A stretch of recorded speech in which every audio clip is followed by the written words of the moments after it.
तो चलिए दोस्तों, हम जानते हैं कि आखिर फैक्ट्री में फिश ऑयल बनता कैसे है। तो बता दें कि फिश ऑयल बनाने की शुरुआत होती है नदियों या फिर समुद्र से मछलियों को पकड़ने से। ऐसी मछलियां जिनमें भरपूर मात्रा में तेल होता है, जैसे कि हेरिंग, ट्यूना, एनकोविज और मैक्रिल जैसी।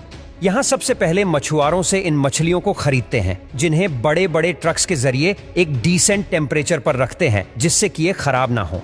इसके बाद इनकी यहाँ लोडिंग की जाती है। फिर इन सभी मछलियों को अच्छे से साफ किया जाता है और 90 से 95 डिग्री के तापमान पर पानी में 15 से 20 मिनट तक के लिए उबाला जाता है। अब थोड़ी सॉफ्ट हो चुकी सभी मछलियों को स्क्रू की तरह घूमने वाली स्क्रू प्रेस नाम की एक मशीन में डाला जाता है। अब जैसा कि मशीन के नाम से समझ आ रहा है कि ये यहाँ मछलियों को अच्छे से प्रेस करने का काम करती है।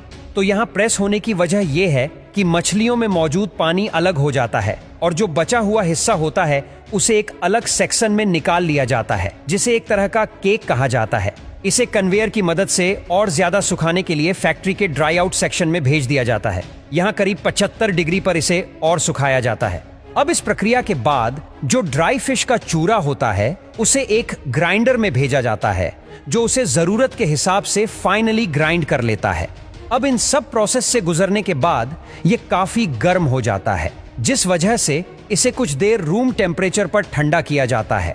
अब ठंडा हो जाने के बाद इसे सेग्रीगेशन सेक्शन में भेजा जाता है, जहां जरूरी और गैर जरूरी पार्टिकल्स को अलग कर लिया जाता है। इस दौरान जरूरी पार्टिकल्स की क्वालिटी को भी अच्छे से चेक किया जाता है।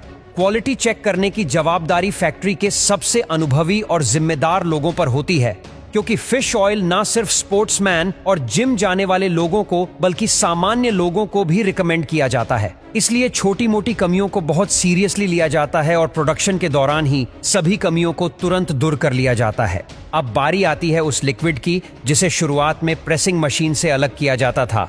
उस लिक्विड को सबसे पहले फिल्टर किया जाता है, जिससे जो सॉलिड मैन्यून पार्टिकल्स उसमें बचे होते हैं वो भी अलग हो जाए। उसके बाद इस फिल्टर लिक्विड को पहले एक गर्म टैंक में और फिर एक सेंट्रीफ्यूज टैंक में भेज दिया जाता है, जहां इस लिक्विड में से प्रोटीन वाटर और ऑयल को अलग करने का काम होता है।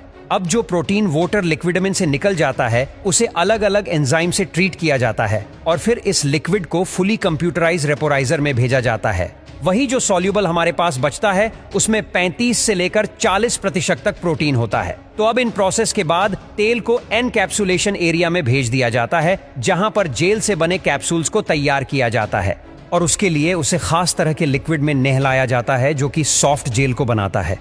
अब पहले तो सॉफ्ट जेल बहुत ज्यादा ढीली होती है, लेकिन जब इसमें लगा तेल धीरे धीरे रिमूव होता है तो वो हार्ड होता चला जाता है और फिर इन कैप्सूल्स को उठाकर बाद में एक अच्छे खासे वक्त के लिए सूखने के लिए छोड़ दिया जाता है। अब इसके बाद मशीन इन कैप्सूल्स को काउंट करने के साथ साथ इनकी क्वालिटी को भी चेक करती है। और दिलचस्प बात यह है कि फिश ऑयल बनाने वाली फैक्ट्री में एक दिन में करीब 50 मिलियन फिश ऑयल कैप्सूल्स बनाए जाते हैं। वही क्वालिटी चेक में हर पैमाने पर खड़ा उतरने के बाद फिश ऑयल को ग्रेड के हिसाब से नाम दिया जाता है।